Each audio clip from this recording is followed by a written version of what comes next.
Anthony Slater, the Warriors are less likely to trade Jonathan Kuminga now that Jimmy Butler's hurt. I can't do this, Boogie. I can't do this anymore. I can't. We can't. Are we buying this? I just feel like I'm in a toxic relationship that I'm not really a part of, but I'm forced to be in it. Like, yes. I don't want to be here anymore. I don't want to talk about this. This is probably one of the most ugly situations I've ever seen involving a franchise and a player. It literally makes no sense. If you keep them, it doesn't make sense. If you trade them, it doesn't make, like, none of this makes sense. Like, I'm just ready for this to be over. Whatever happens, happens. I wish the absolute best for Jonathan Kuminga. I hope he can find his feet in this league. He can find a situation that's beneficial for him. And the other person I'm concerned about in this is Steph Curry. I hope you're able to end your career correctly, compete at a high level towards the end. And, I hope whatever's going on in your organization, I say that's Steph's organization. I hope y'all right the ship, but this is the ugliest situation I've ever seen, and I literally can't wait for it to be over. I hate talking about it. I'm tired of talking about it. This is stupid. Lou, did you just get brighter? What happened? The sun just shine in your room? I discovered a light.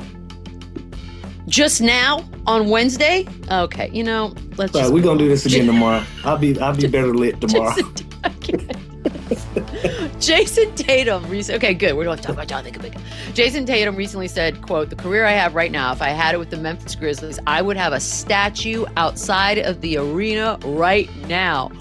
Okay, are we buying that, Lou? That's a statement. I mean, I'm buying that. Listen, let's run it down. I got it right here. NBA champion, 6-time NBA All-Star, 4-time first team All-NBA, 2-time Olympic gold medalist, All-Star Game MVP, if you want to just throw some sprinkles on top. That is statue-worthy in Memphis. That's statue-worthy in a few different places. Trust me. So, listen, I don't know who's offended by this or if anybody got offended, but he ain't lying. That is statue-worthy in Memphis, Tennessee, down on Beale Street at the FedEx Forum, for sure, if he was able to do all of that in a Grizzlies uniform. And if you don't buy that, let's do this. Take Jason Tatum out of it and give Ja Morant this same stat line of accomplishments, and that is a statue. So if I'm Jason Tatum, why not? I agree. Yeah, I'm agreeing too. I don't see why anybody would be offended either. I think not only for the Memphis Grizzlies, I think this would be a statue for the Kings. I think it would be one for the Atlanta Hawks. We can name a few more teams. So that's fair. This is. I didn't want to throw my city into a chill. This isn't a knock. This isn't a knock to any organization. It just goes to show you how hard it is to be great in this league. So everything he's saying is absolutely right. Like, in fairness, though, it reads like, man, why'd Grizzlies catch a stray on this one? I mean, if he played for the Orlando Magic, he would have a statue. Yeah, I was about to say it's about 5 or 6 different organizations out there with that stat line. Yes, he makes a point. New Orleans Pelicans. Statue. Yeah, okay. Utah Jazz, statue. Phoenix Suns, statue. The list. Oh my God, I love this. We're just gonna go to break. But what? We're gonna paint the picture, Lou. I'm gonna see if I can get you over here on the eliminating conferences bandwagon, because if we were to do that now, it would be the top 12 teams making the playoffs, right? And weirdly enough, it's not as lopsided as one thinks. So you got following 8 teams playing single elimination, remaining 4, 16-team tournament style bracket. Here's what it would look like right now, which means 7 teams from the West and 5 teams from the East would be in the, quote, playoffs. So that's not as crazy lopsided as we once thought. And 5 from the East, 3 from the West would be in the play-in. Okay, number 1, I think this actually goes to make the argument that perhaps while the West is probably a little bit better, it's not as dominant as we once thought, Lou. Like, we've been talking crazy like the East is garbage and the West is awesome. But look at this. It's not that crazy. Thoughts? That is crazy. And even if we did like the traditional 1 through 8, right? Okay. As it stood from, if we can get that graphic back up Go throw it up there again. Yeah. Yeah, but if we 1 through 8 right now, first round would be the Pistons and the Lakers. Look at the commute that both of these teams got to make for a playoff round. Here we go.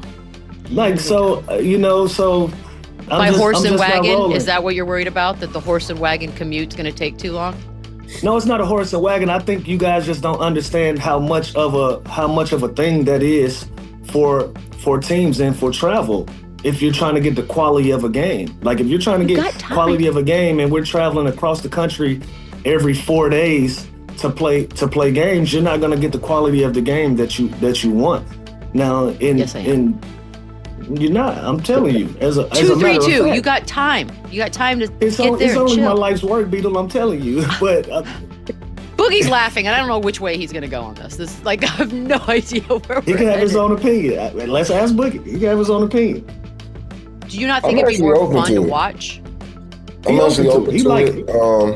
And I'm open to it for my own selfish reasons. I'm thinking about, my playing time in my early years in Sacramento, and just if I could have got a few more Eastern Conference, well, in this situation, they wouldn't be considered Eastern, but if I could have got a few more Eastern Conference teams under my belt as far as wins, then maybe that does push me to a playoff spot. You know what I mean? So I'm thinking more of it in a selfish way, but everything Lou is saying as far as like the conferences are there for a reason. When you think about the traveling and all of those things, obviously if I'm the Lakers and I gotta play Miami first, like that's a lot. That's a lot of travel on both teams. Then you have to consider the quality of basketball. They're complaining about it now. Can you imagine with traveling cross country for every single game? So you have to put that into consideration, but you also have to think like, man, it could get really, really interesting with, teams having the ability to play, better teams or worse teams more times a year. So I think it changes the whole landscape of the playoffs and of teams with the ability to make the playoffs. So I'm not really against it. Without logic, right? Without logic, the Eastern Conference teams are going to be at the tail end of this, right? So if I'm OKC, first round, I got to go to Cleveland, and then I got to go to somewhere else in the East.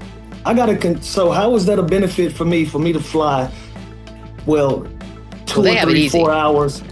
Yeah, like that's not gonna be beneficial for me as a 1 seed to be able to stay in my neighborhood, so to speak, for doing what's right, even on the away game. So if you look at it again, my first round is gonna be in Cleveland, and then I'm gonna have to play. That's better than if they have Warriors first round, geographically speaking, of course.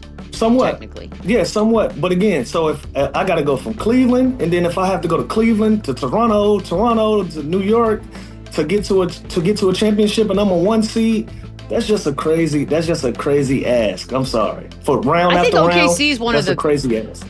OKC might be the because best they're in the case. middle. They're almost in the middle of the country. That's a little different. But let's say Phoenix is the number 1 team. Okay. We're having a different conversation. We're having a completely different conversation. Let's put Detroit as the overall number 1 seed. And they got to come out west for a couple of rounds. That's not a benefit to Detroit. It's not a benefit. But it's a benefit to the fans, because now you get to see these stars more than once. Like, I kind of love that for everybody. Don't you think the fans would be stoked? That part I can feel, but I can only look at it as a player. I can only look at it as somebody who's been in these shoes before, and I'm like, damn, that would be crazy to experience it, especially if I'm a 1 or 2